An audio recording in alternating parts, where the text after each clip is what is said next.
prayers. But what happened there does remind us of how important this work is. So thank you so much for joining us today. We are excited about what we know about emergency planning and being able to share that with you. Today we'll be talking about emergency planning from two perspectives, and that of a small private residential college and that of a residential life department. Augustana is a private residential college of 2,500 students located in a metropolitan area of about 350,000. And I'm sure there are people listening who have all kinds of different experiences with emergency planning on campus and within your community. But to whet your appetite a little bit for what's to come, let me share that our last community-wide drill, which was in April of 2015, involved 500 Augustana students seated in an auditorium during a staged political debate. A shooter entered the rear of the auditorium and began shooting. About 35 students were injured or deceased, transported to 5 different local hospitals. When the drill was over, there were 600 different community responders involved, from police to emergency room doctors. It was the best drill we had conducted, but also a unique opportunity for community responders to be in the midst of 500 students who were told to behave just like they would if it were a real situation. You can see some of the pictures on your screen, but I share this because it took us 4 years to get to the point of being able to host a drill of this magnitude successfully. Emergency planning takes time, it requires practice, and it's constantly expanding and improving. So we will be speaking from a small college perspective, which will come out during the presentation. Large institutions have resources smaller institutions simply don't have. So what we will share is what any institution can do by simply engaging their community. So let's start at the beginning and walk you through our planning process. As the Director of Residential Life, I want to share a thought at the outset that I think is important for all of us to hear. Unless housing in Res Life is embedded in the institution's larger emergency response plan, any efforts to create a standalone housing plan are likely to fall apart in a crisis. The reason I say that is that a crisis will place people of influence together in a room to make decisions about what to do. If there's a plan, everyone will know their role and they'll follow through, and housing staff will be able to play out their role as planned. But if there isn't a larger plan, those senior leaders will have to make snap judgments that may conflict with housing plans. And let me just give you a quick illustration. Imagine you have a residence hall that's been destroyed by a fire. Within Res Life, the plan might be to encourage students to bunk with friends, and maybe moving mattresses around into lounges for those who can't. Meanwhile, senior leadership might decide that Res Life should focus on calling parents, finding motels, and arranging buses. This type of scenario could quickly become very confusing and frustrating for everyone. So for this reason, it's very important that Res Life is at the table when emergency plans are made. And if there aren't plans, Res Life should motivate the institution to create them. We assume that there is a wide variety of experience among those listening to this webinar. Some of you may only have just begun talking about emergency planning. Others may already be part of a well-developed plan. Our hope is to provide information that is both helpful to both ends of the spectrum and many points in between. We began to develop a comprehensive plan about 5 years ago, and this past spring we were able to conduct the citywide active shooter drill mentioned earlier. 500 students were in an auditorium reacting to an active shooter as though it was really happening.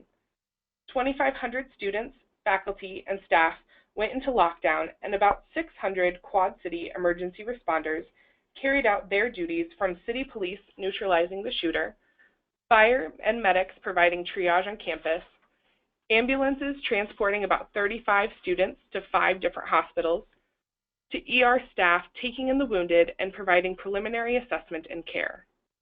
It was a significant test for our local community, but also for our college, as we sought to keep everyone else safe while we tended to the wounded who remained on campus, communicated with parents and local media, and provided for the ongoing needs of our campus community. During the drill, while police and fire were at the scene, we deployed our coaching staff to 5 local hospitals to track the wounded. We set up a counseling station in our college center to triage those on campus who were traumatized and needed to talk to a trained professional. We mobilized 25 faculty members. 3 were sent to each residence hall to provide feedback or to provide backup to the residence hall staff, and 10 were stationed in our student union to provide support to those students who needed to talk. Our HR department was put in charge of checking in faculty, providing ID badges, and deploying them to areas of need on campus. Our librarians and student life staff secured our college center and then set up to receive any student who needed a place to go, providing food and beverages, people to talk to, hourly updates, and everything else needed to care for that many people. They prepared to staff this building, which can hold over 1,000 people, for 24 hours. It takes time to create an organizational structure that can put on a drill like this, both for the community and for the college. It does not happen overnight. But our hope is that by sharing our developmental stages, we can help you, wherever you are on the continuum, move forward. We always can and should be improving our emergency plans. They are not stagnant. They change with practice, with new strategies, and with new staff. We have learned a lot over the past 5 years and have created a pretty successful structure that has stood the test of time. We'd like to cover the following in this presentation: getting started and selling the idea, assumptions and guidelines that shape the college emergency plan, creating the organizational structure, creating the residence life emergency plan, and then using drills to keep everyone trained and involved. So let's start with identifying the champions. In the very initial stages of planning, the Chief of Police and I discussed how to make emergency planning work, and I should say, and I'm Evelyn Campbell, the Dean and Vice President, but I have a natural interest and would happy to serve as a champion at the cabinet level. I share that because it's critical to have one VP or Dean serve as a champion for emergency planning to work. You will need to interrupt classes, you'll need the President and other Vice Presidents and Deans to engage in drills at inconvenient times, and that's why someone at the cabinet level needs to be a champion. The next decision was to identify the champions for each major area on campus so they could also motivate the engagement that is needed. We had to find people with influence, but also people who would take emergency planning seriously and get their peers to engage and be good contributors to the planning group. This is extremely important at a small college because we have found that relationships get work done. People will do something unpopular or invest in a culture change if they like the leaders. If they don't, they often drag their feet and hope the focus will pass. You also need people who will serve for a number of years because the knowledge is cumulative and you will lose ground if you start over each year. Because at small colleges, we all wear multiple hats, there is no one to whom emergency planning neatly falls.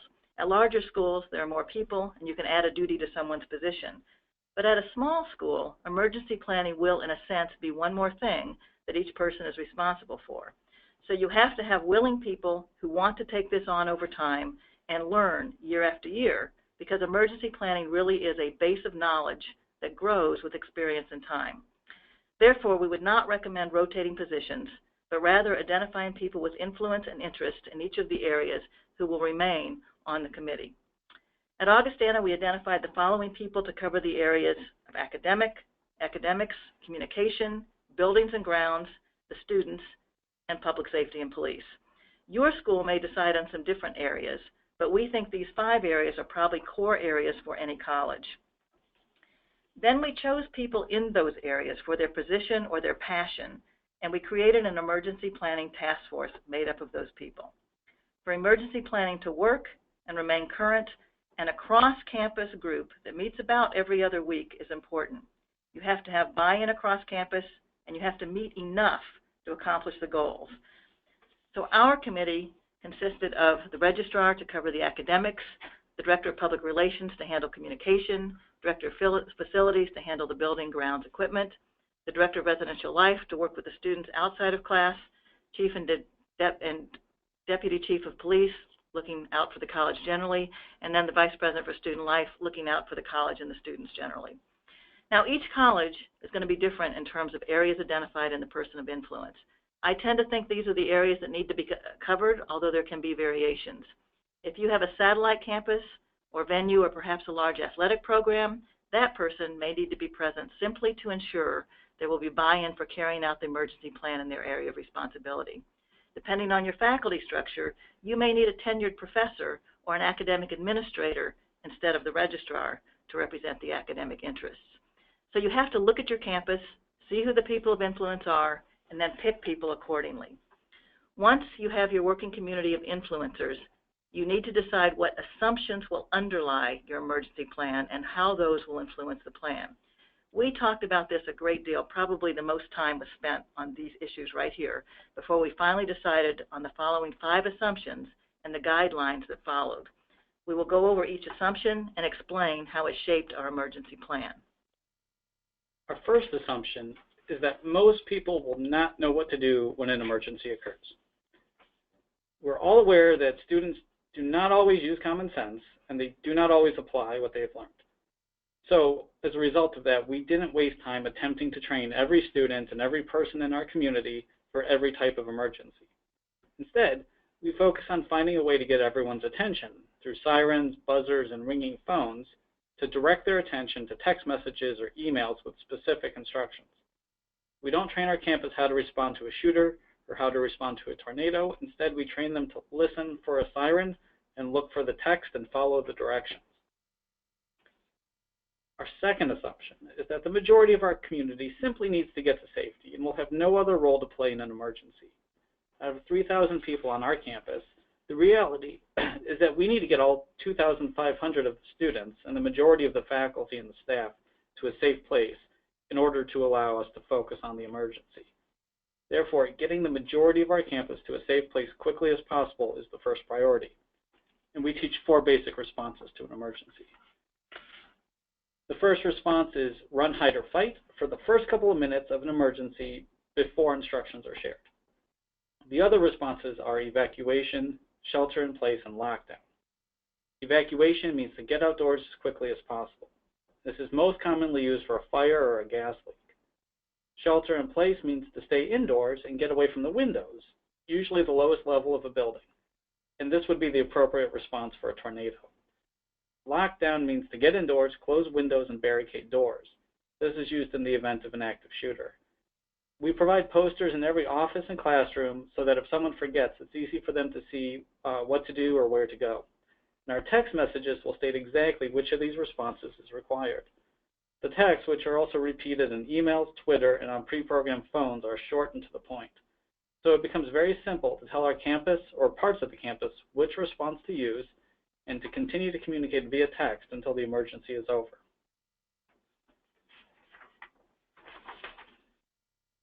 Our third assumption is that the majority of our campus will have cell phones or computer access. In this age of technology, very few people do not carry a cell phone at all times, particularly when they're somewhere alone. If they don't have a cell phone, they usually know where computers are or where to find other members of the community. Thus, our plan centers on using this technology to communicate instructions.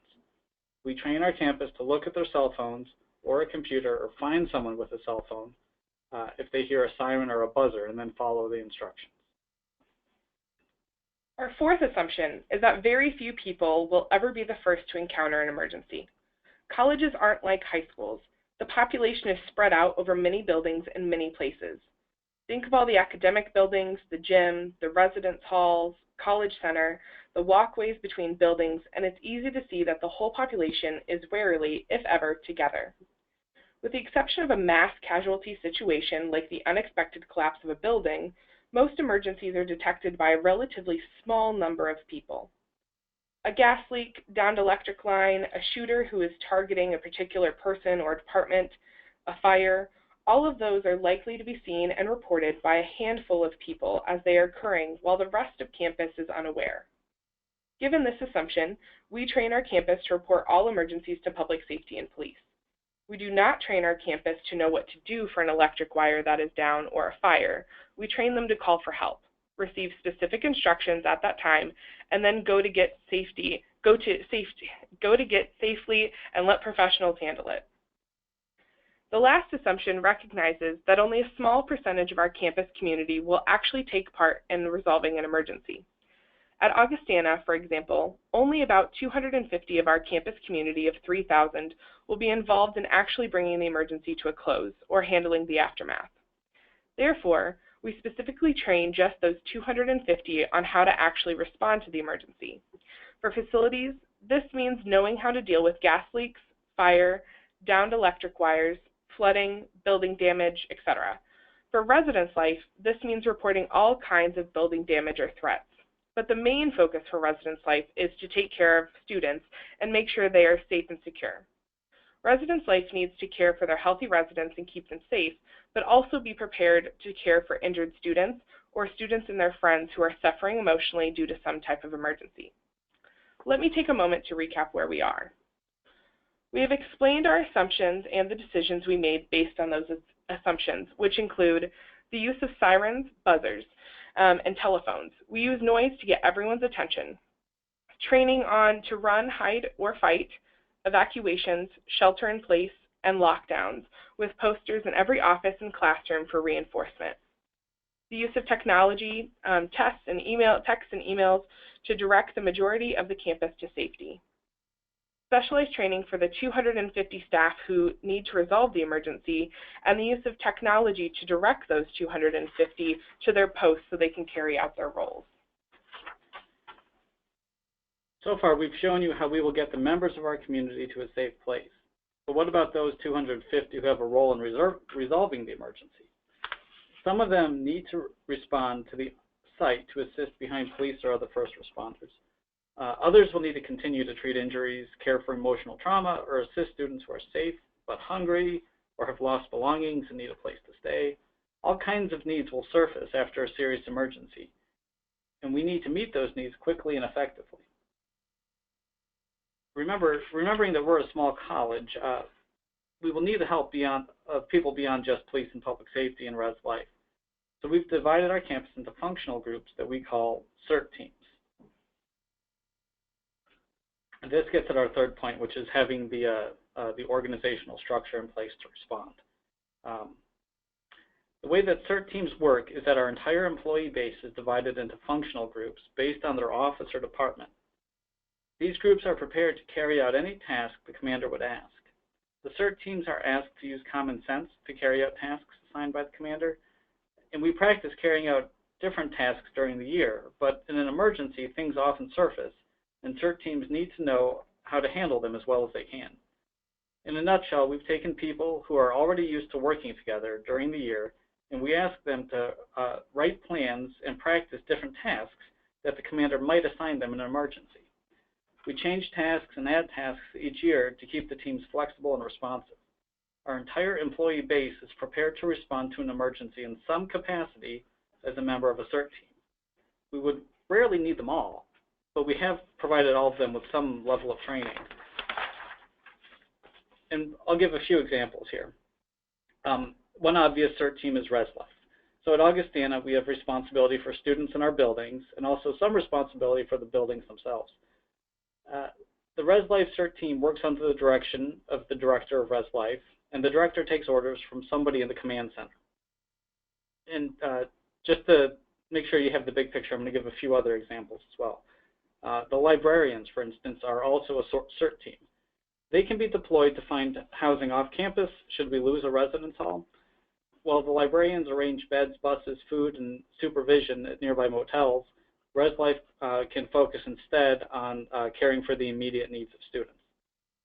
Another Cert Team we have is our coaching staff. So at Augustana, our coaches have been trained to visit hospitals in the city to track which students arrive at the hospital, greet families of the injured, and then let our PR people know if the media shows up. So the whole campus is divided up like this, and practices performing their respective duties during drills. The key to using the Cert Team successfully is to create a hierarchy that each group respects.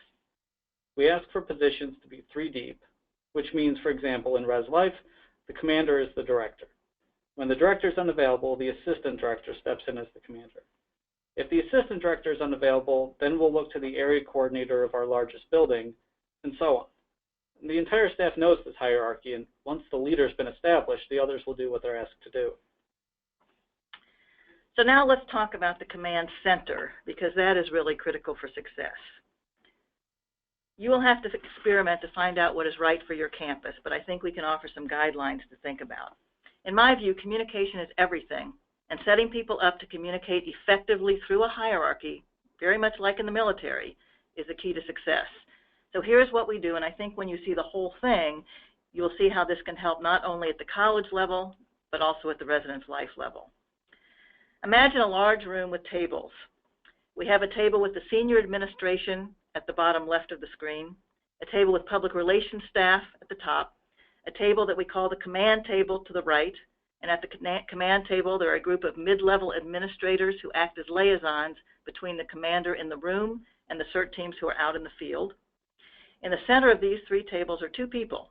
The first is someone in public safety or police if you have a police department on campus, and that person is the liaison to the officer at the emergency site who is calling in updates.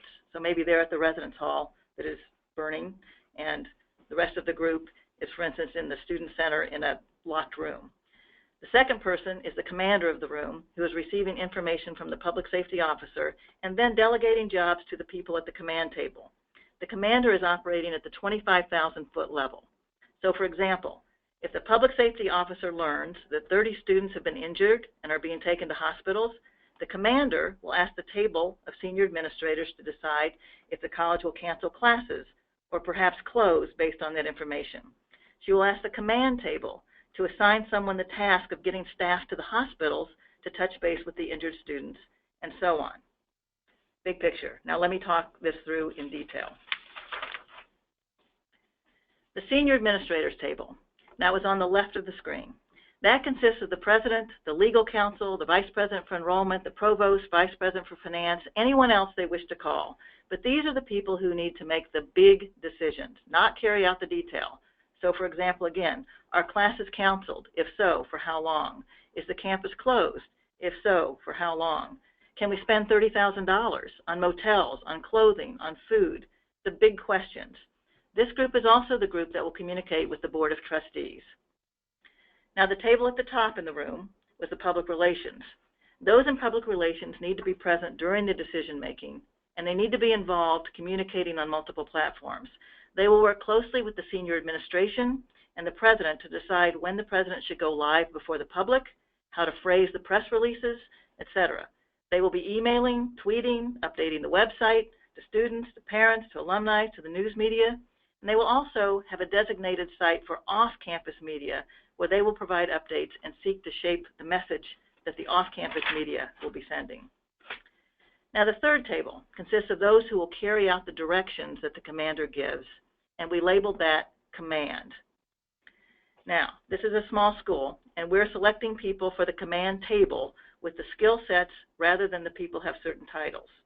So at this table are a group of people who, because of their influence and their skill set, they know how to connect with the CERT teams that are in the field, and they will serve as liaisons between the chair of the command table and those CERT teams that are going to be asked to respond to the emergency.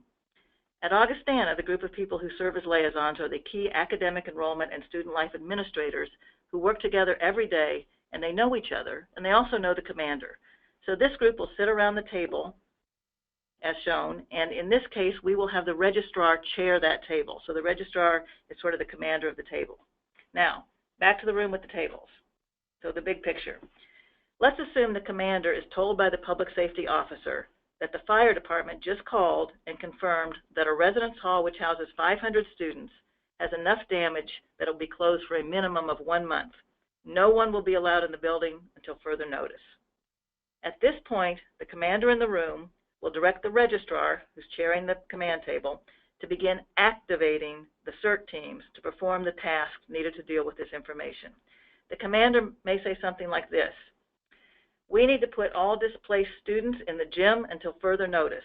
Please let the director of Res Life know that is the plan and find out how many displaced students there are. The commander may also say to the registrar, please have the librarians begin finding places for displaced students to stay for the next week. Now the registrar is going to pick someone at the command table to assign each task to. She may tell the Associate Dean of Students that the Associate Dean of Students is now in charge of communicating with Res Life for the rest of the evening, and she will keep the director of Res Life updated on the tasks he should perform and relay information back to the commander about how many students can sleep with friends or can be in lounges or can go home, whatever. As you can see, at this point there's communication between the director of Res Life, who is in the field, and the command table and the commander. So if the director of Res Life needs public relations, for example, to send a message to the residents of the hall that was being burned, he can ask the Associate Dean to ask the commander to have public relations do that. Or if the director of Res Life already knows that there's enough lounge space and friends to handle 300 students, and there will only be a need for 200 students in the gym, That information can be communicated to the commander, who will communicate it to the registrar and then to the librarians. Communication flows back and forth very easily from the field to the command center.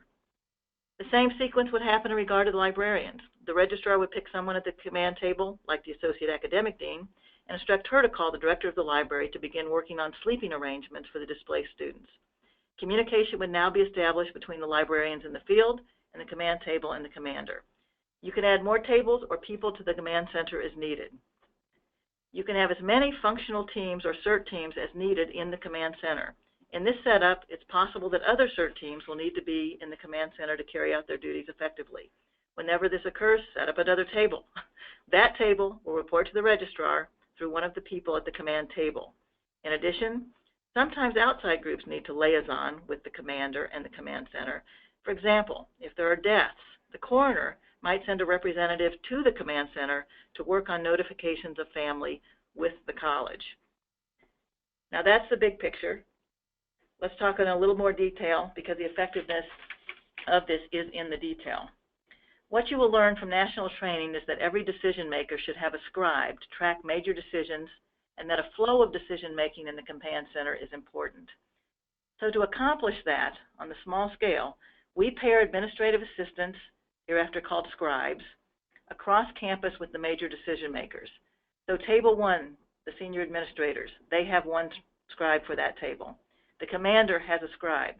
The registrar has a scribe. Each decision maker sitting at the command table has a scribe.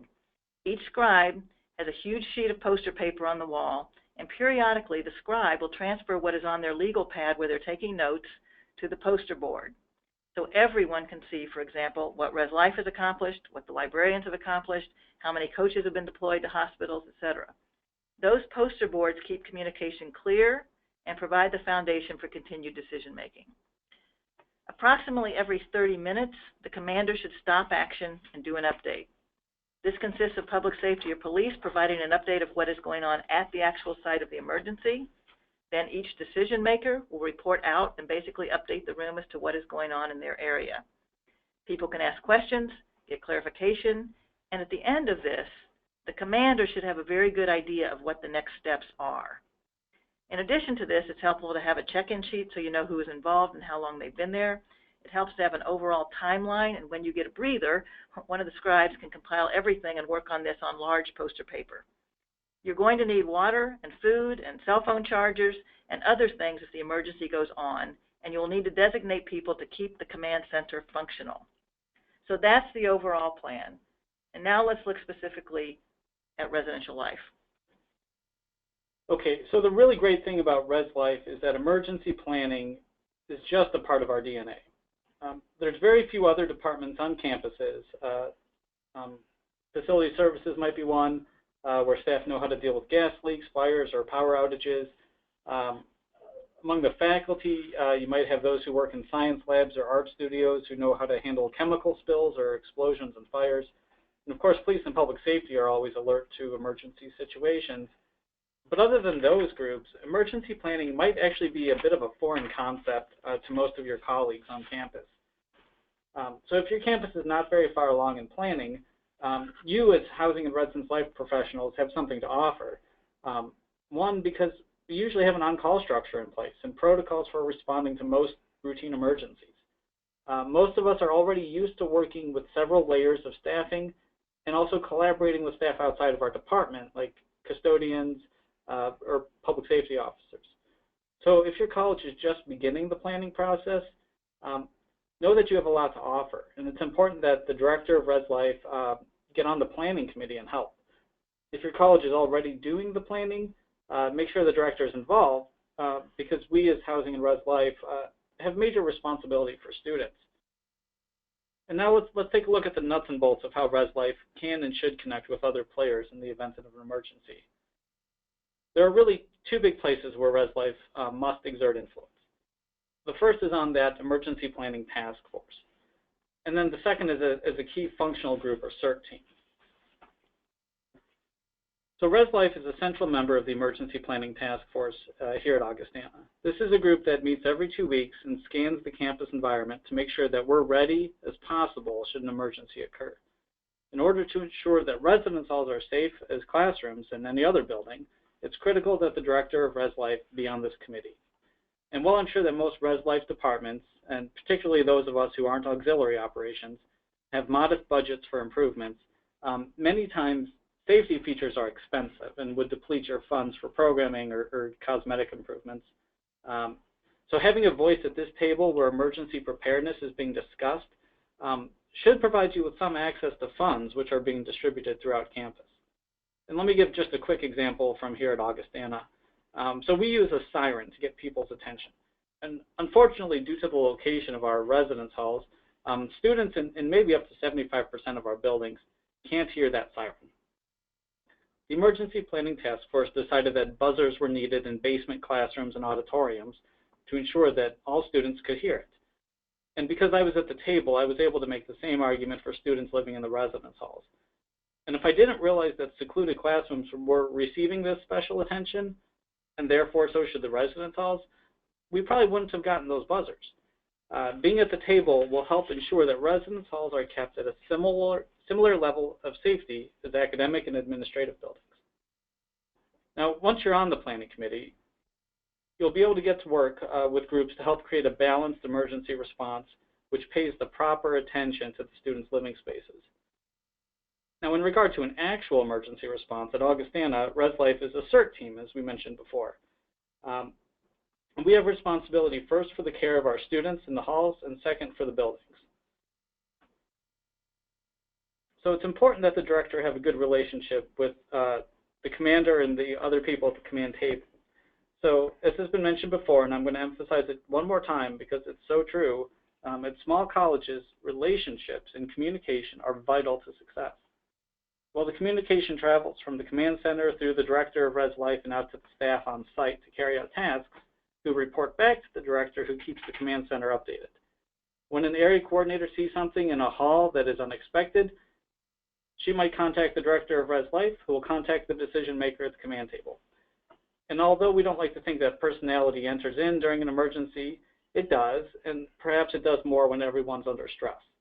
So this means that when there's a high degree of trust between the director of Res Life and those at the command table, resources get more quickly allocated with fewer questions.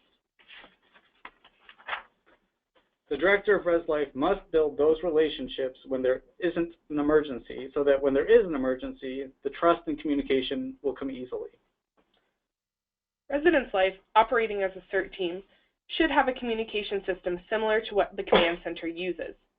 The director should be on the phone, in touch with the command center, getting updates, and then should be giving directions to the staff through an organized system of phone calls, texts, emails, etc. Communication should flow back and forth in an organized manner between the director and those in the trenches carrying out the tasks. Once everyone understands their roles, making sure that everyone is equipped to carry out their roles, Augustana has 3 different buildings plus 3 off-campus churches that are equipped to serve as command centers. Each location has a suitcase full of notepads, markers, cell phone chargers, flashlights, cell phone numbers, names of functional group members, and a whole list of other items that allow people to arrive and set up shop. Residence Life should do the same. We have suitcases of similar items in several of our residence halls. We have supplies of flashlights spread out throughout their halls. We have a bullhorn in each hall in case the power is out, and we have lists of our professional and student staff cell phone numbers, glow sticks, cell phone chargers, car adapters, anything that you feel would be useful in an emergency, especially when you're relocated from your office or when the power goes out, is going to be helpful. Once a communication system and organizational structure is set up, it is time to test yourselves. We already do fire drills, so it really isn't that hard to add other drills, particularly the other 2 we would suggest, which are lockdown and shelter in place. Practice is vital, and in addition to Residence Life drills, you should be a part of your campus-wide drills, which will allow you to test your capabilities and continue to improve. So now let's look at the timeline that can take a campus from fire drills to a citywide, full-scale emergency drill. And ideally, the timeline would look something like this.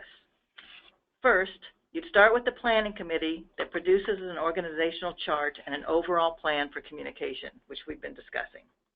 Second, if you're going to do a citywide drill, You need to choose that scenario by the beginning of September, and also choose the date of the drill and confirm the availability of the city emergency responders. Third, you need to share the overall emergency plan with all of the people who will be members of a CERT team and respond to an emergency somewhere around the end of September.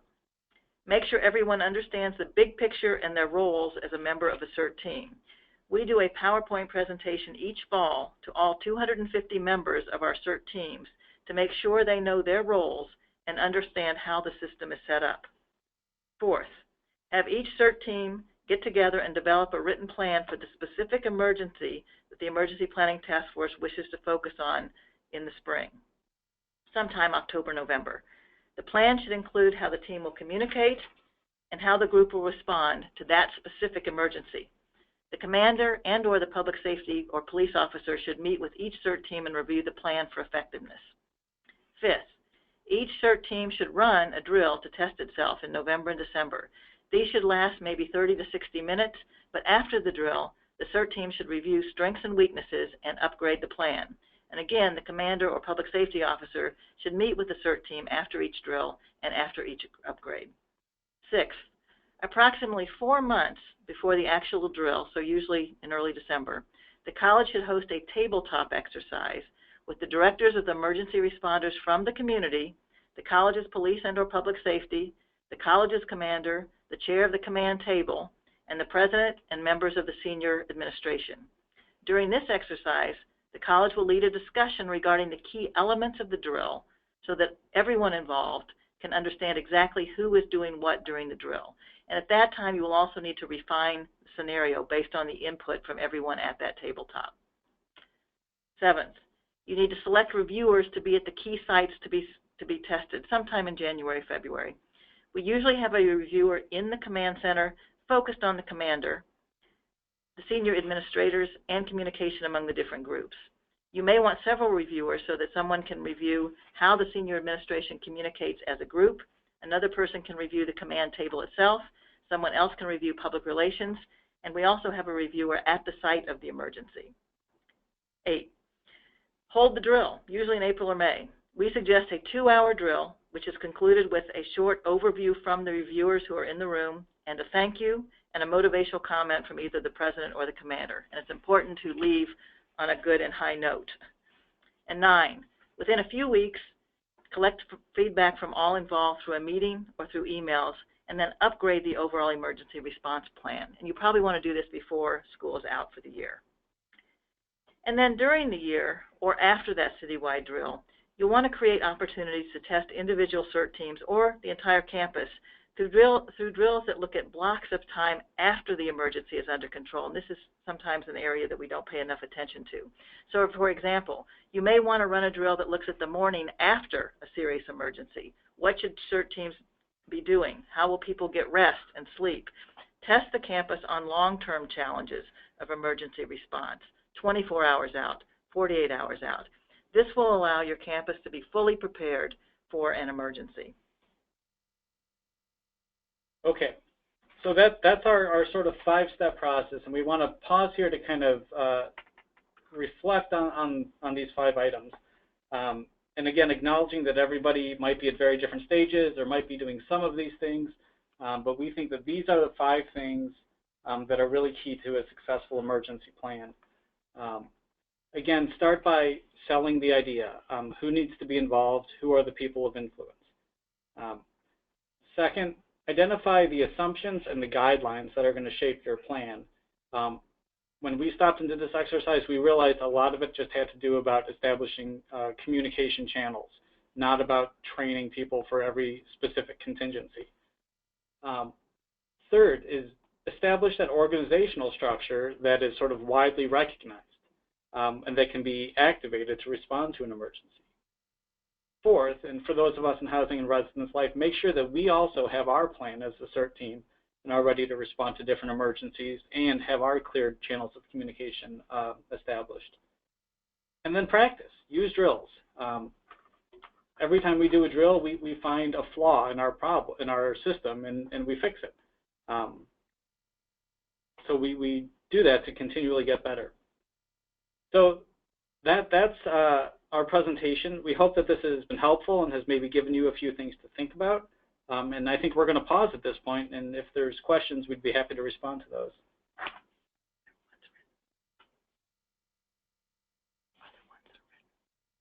At this time, if anybody has any questions, you can go ahead and indicate by raising your hand, and we'll go through.